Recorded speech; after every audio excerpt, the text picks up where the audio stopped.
August Sheikh Hasina সরকার পতনের একদিন আগেও কেউ খুনাক্ষরেও ভাবতে পারেনি সামনে এক নতুন ভবিষ্যৎ অপেক্ষা করছে বাংলাদেশের মানুষের জন্য। আগে বাংলাদেশিদের চিকিৎসার ক্ষেত্রে ভরসার একমাত্র জায়গা ছিল কলকাতা তথা ভারতের হাসপাতালগুলো, কিন্তু রাজনৈতিক পালাবদলের সাথে সাথে সম্পর্কের দিকও বদলে গেছে। ভারতে বাংলাদেশিদের জন্য ভিসা সীমিত করে ফেলার পর চিকিৎসা থেকে শুরু করে বাণিজ্যে বড় পরিবর্তন এসেছে এই দেশে। এবার আর কলকাতার দিকে তাকিয়ে নেই বাংলাদেশিরা, বরং বাংলাদেশিদের হারিয়ে চিকিৎসা থেকে বাণিজ্যের ব্যবসা লাটে উঠেছে ভারতের। যদিও সাময়িক অসুবিধা হলেও বাংলাদেশিরা ঠিকই নিজেদের পথ খুঁজে নিয়েছে।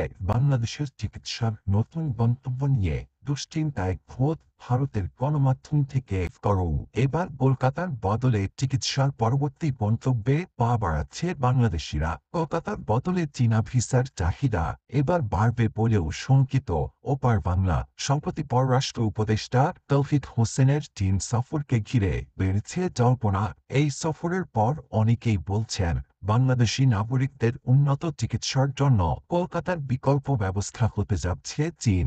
বাংলাদেশের অনুরোধের পরিপ্রেক্ষিতে চীনের পররাষ্ট্রমন্ত্রী ওয়াং ই বাংলাদেশি রোগীদের চিকিৎসার জন্য কুনমিংয়ে ৩ থেকে ৪টি স্বীকৃত হাসপাতাল বিশেষভাবে বাংলাদেশের মানুষের জন্য নির্বাচনের কথাও জানিয়েছেন।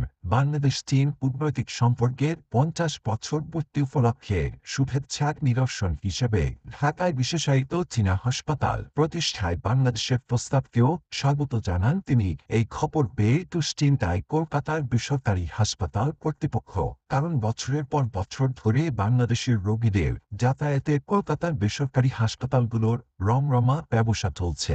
এইসব হাসপাতালকে কেন্দ্র করে সেখানে চালু হয়েছে সস্তার লজ, ট্রাভেল এজেন্সি, খাবারের দোকানও। বলা চলে সেখানে গড়ে উঠেছিল স্বাস্থ্য পর্যটন। বাংলাদেশিদের হারিয়ে এখন পথে বসার দশা এই স্বাস্থ্য পর্যটন সংশ্লিষ্টদের।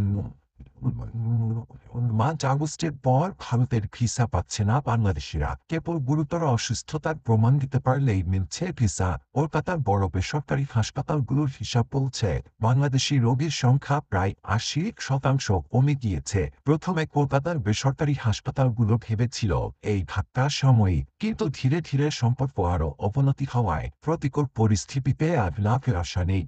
বাংলাদেশের পররাষ্ট্র উপদেষ্টার সফরে শিক্ষা, রেলওয়ে, কৃষি, পানি সম্পদ ব্যবস্থাপনা, পশু সম্পদ, মৎস্য, জাহাজ ভাঙা শিল্প, টেকসই ও নবায়নযোগ্য জ্বালানি এবং খনি অর্থনীতির মতো খাতে আর্থিক, কারিগরি ও সক্ষমতা বৃদ্ধির সহযোগিতা এবং সহায়তার জন্য বাংলাদেশের অনুরোধ বিবেচনার জন্য ইতিবাচক প্রতিক্রিয়া জানিয়েছেন চীনের পররাষ্ট্রমন্ত্রী। শুধু তাই নয়, ৫ আগস্টের আগেও বাংলাদেশের স্বাস্থ্য খাতে চীনের বড় ধরনের বিনিয়োগের খবর প্রকাশিত হয়েছিল।